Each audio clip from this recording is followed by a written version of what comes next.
What's going on, people? What's really good? It's your boy Marv Lat, and this is the Nerds in the Hood. Folks, back again with another funny TV review. I don't know why I said funny. Back again with another TV review. This is what happens when you try to record a bunch of videos in one day, ladies and gentlemen. Anyway, we got to talk about it. It's been a week. We have to talk about it. And that is the show known as Paradise.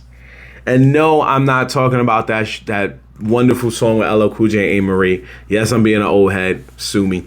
But I'm talking about the dope show on Hulu that is taking over the viral landscape right now because nobody saw this coming. Nobody saw this being the show that it was going to be. It's definitely one of the top shows on Hulu right now.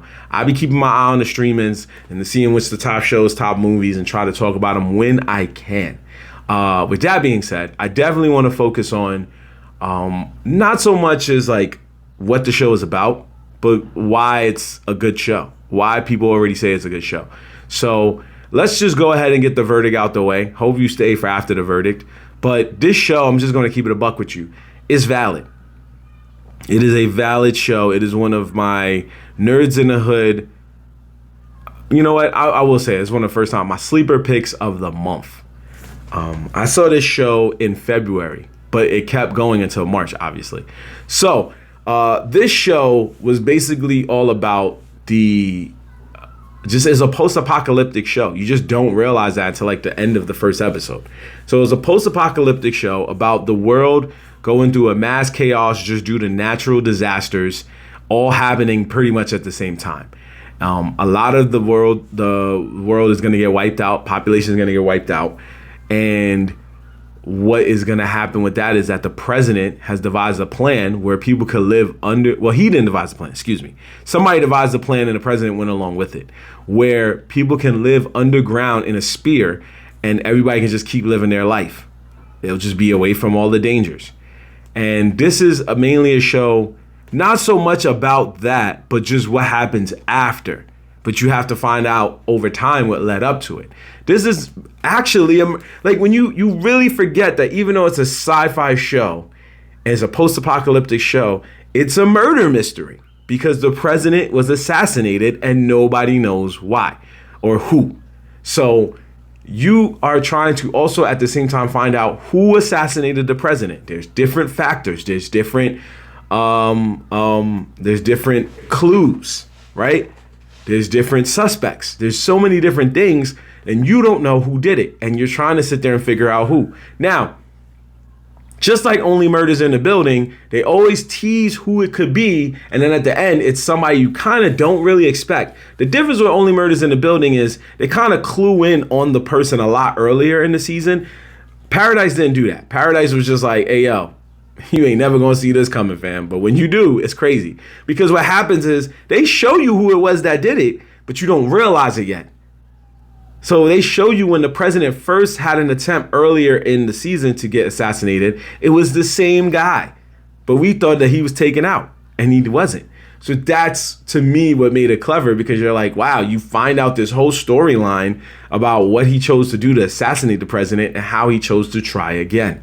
And he made this clever plan to get, all the way under there, which made it really interesting. So I'm just going to call him the Assassinator. We're just going to keep it that way. So that way we have a regular thing. But that's what, to me, what makes it a good show is that it's a murder mystery disguised as a sci-fi show. Because you don't think about the murder mystery part. You just keep thinking about the sci-fi part and how this dude is trying to get revenge for something that had two different reasons for anger. You know what I'm saying? It was two different reasons that Xavier was angry, who's played by my man Sterling K. Brown, aka Killmonger's father. So you realize that, this dude is mad because one, his wife was left because they made a whole game plan for the Paradise thing where only certain people was gonna get taken to the spear. And he was included, and his family was their plus ones, basically, his plus ones, his wife and his two kids. But his wife her job involved her traveling a lot. And the president kept subliminally trying to tell Mans, yo, you probably want to stop traveling. She wants to stop traveling. He tried to get Xavier to understand, like, yo, you got to talk to your wife about this traveling shit. And Xavier was like, yo, this is what my wife do, bro. He's like, I bet. But he just said it in a more subliminal way where he was downplaying the situation. And Xavier was just like, yeah, whatever. And here we are. So those elements made for one of the greatest episodes of television right now. First off, I gotta say, it is kind of funny that the two best episodes of TV right now in 2025 are both with the number 7. They're both episode 7 of a series, and that is Invincible's 7th episode of the third season, where he's fighting all the variants of himself with other heroes, and also this show's 7th episode, which was called The Day, I believe. And this episode was basically just a origin story, so to speak. It was a flashback episode. And this flashback episode explained what happened on the actual day of the disaster taking place. And it was a crazy episode. And it also was kind of concerning because I read a lot of things online, and I know you're not supposed to really read all these conspiracy theorists and all this stuff. But it was this episode where you kind of just sat there and was like, yo, there is a high chance that this could happen. And then I'm going online reading different people, even IGN, they was like, there's a chance that this will happen. And we have to be prepared for it. And that really kind of puts a little fear in your heart because you're like, yo, I'm doing all this living, making this podcast and everything. Who gonna watch it if the world wilds out? You know what I'm saying? So that's a scary thought. But in the meantime, all we can do is live life to the fullest, control what we can control until the day comes. And if that happens the way it happened in Paradise, then we gotta just take the L. Like, I'm not gonna get invited, especially if it happens while Trump is still in office. I already know me and people that look like me for the most part are not getting invited. It's quiet. It's quiet. So I'm saying that to say, like, yo, at the end of the day, that whole post-apocalyptic vibe was, and that everything leading up with that was crazy too, because there was even a joint where there was like massive sound waves, and it was because of a tidal wave that was coming, and it was massive sound waves, and they showed a reporter on the scene, and the sound waves was like bursting her eardrums, causing her to bleed, like nosebleed and stuff, and then the tidal wave came and hit. It was wild. The fact that they showed that was wild. The fact that they showed the riot that became because people started realizing, like, yo, we're about to get left here and there's about to be a, like, extinction level event, basically.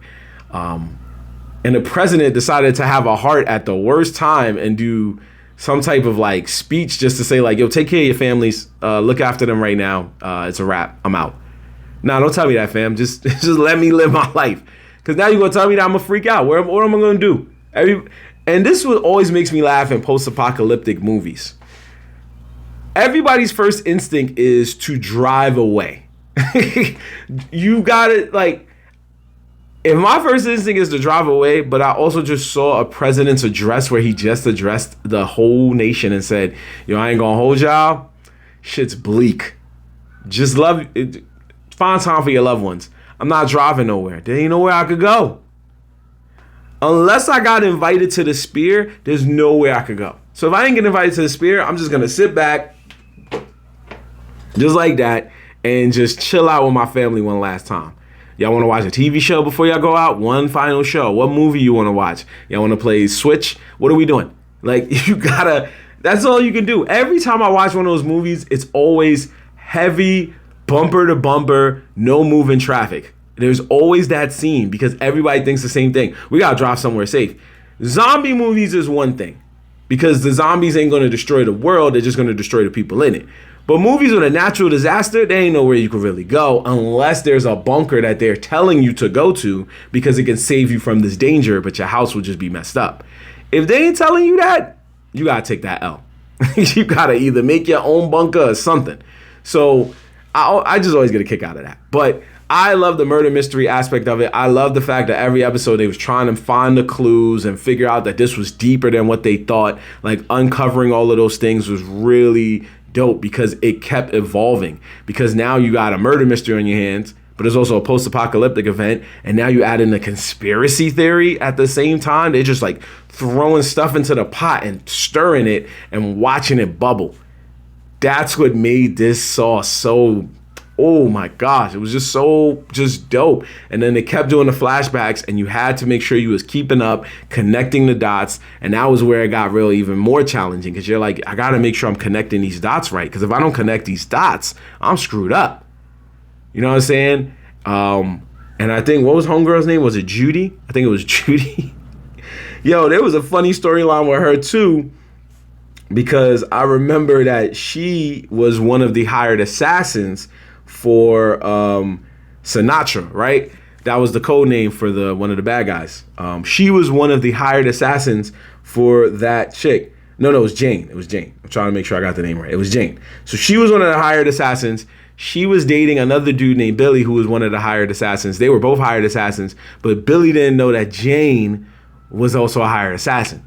So Jane really did fall in love with Billy. It was shown at the end of the season that she really did have feelings for Billy, but she also knew that she had a job to do. So if he stepped out of bounds, she was going to have to take him out, which sucked, because she did.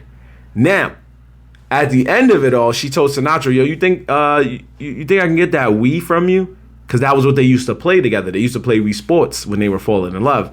And she's like, you think I can get that Wii from you? And Sinatra was like, yo, you crazy, homie? Yo, you are wildin'. Get out of here. Get off my phone. And Jane was like, I heard you. And Jane pulled up when Xavier was trying to get revenge on Sinatra and she popped Jane and was like, I'm not even going to body you. He was going to body you. I got different plans for you. I got different plans for you. And she was like, you should have just let me take that Wii. And she still got the Wii anyway. So, yo, if that ain't the greatest commercial for the Nintendo Wii just got to make a comeback and use that commercial. And then say that we're doing virtual console Wii games on the Switch 2. It's just got to be like that. I would buy a Switch 2 tomorrow, fam.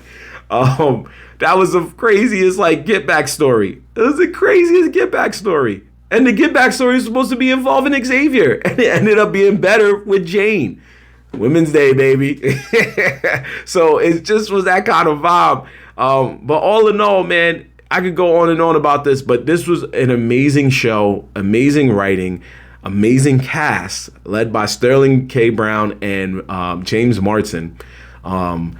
Just everything about it. And they didn't give us annoying kids this time. There were two kids that Xavier was raising. Well, no, they did give us one kid, because James Marsden played the president, Jeremy Bradford, and he had a son named it was James, right? His son was kind of annoying. I ain't gonna hold you, but it is what it is. He wasn't that annoying where I had to really look back and go, yo, shut up. And now he's gonna be more like a messiah to the people in this one. You know what I mean? So, yeah, I'm okay with it. They didn't really give us annoying kids this time. Usually there's a show where the kids are so annoying that you're like, yo, fam, shut up. This wasn't one of those situations, so I can live with that. But this was a well-crafted, well-carved out machine that was moving. I can't wait for season 2. They made sure when the burners needed to get drawn, they drew them, and they made sure that you were highly entertained. And that's what counts. This is why I said the show is valid, because it was a murder mystery with a sprinkle of conspiracy, with a sprinkle of post-apocalyptic nature. We don't usually get those combination of things in a TV show. And even if we did, we don't know how they work. You ain't really see one that worked that good. So if you've never seen Paradise, make sure you watch it before you watch this review. Or if you already seen the review, hell, still watch it. I think it is one of the best shows of 2025, even though it's only March. And with Daredevil just coming out and a lot of other shows on the way, that's a bold take, but I'm willing to take that. It's one of the best shows of 2025, and you need to watch it. Anyway, if there's something I missed, you felt like there's something you want to talk about, who was in the right, who was in the wrong on a lot of those things. Did you think it was cool that the president made a mixtape for his son that had songs that would basically not only warn him that the world was about to be going to crap and what the game plan was, but also the fact that he gave him songs to uplift him because he knew that he could be the voice of the generation that follows after he's gone. Let's talk about it. Write in the comments. Tell your friend to tell a friend. Follow Nerds in the Hood. Link trees in the description below. But in the meantime, in between time, I'll catch y'all next time on the show called Nerds in the Hood. Peace. I gotta go get a wee.